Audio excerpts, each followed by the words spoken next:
That's the warning.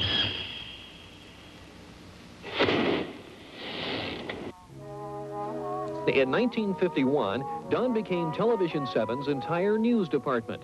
Anchor, reporter, photographer, film editor, and news director. Here's how it happened. Well, Stuart Strand was designated as our news director and newsman. He was it, the whole department. And in the early days of Channel 13, it was then, Stuart would sit on a desk and do a 5-minute newscast, and he always had a pipe in his mouth. And sometimes it was hard to understand what he was saying. So the manager called him into the office and said, "Take the pipe out of your mouth. I don't want to see it."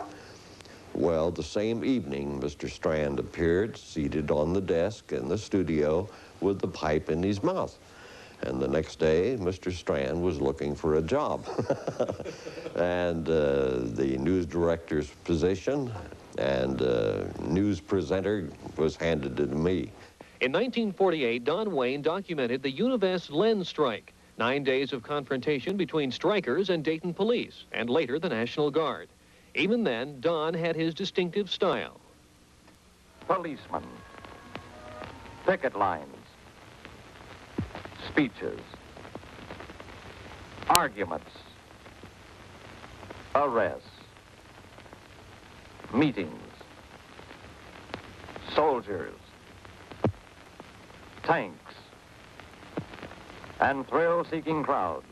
So before we unroll our cameraman's film to fit the puzzle together, let's meet the starring actors and characters of the Univest extravaganza.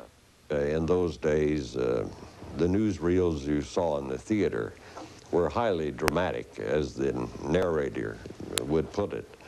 And I guess I picked up the style primarily from that.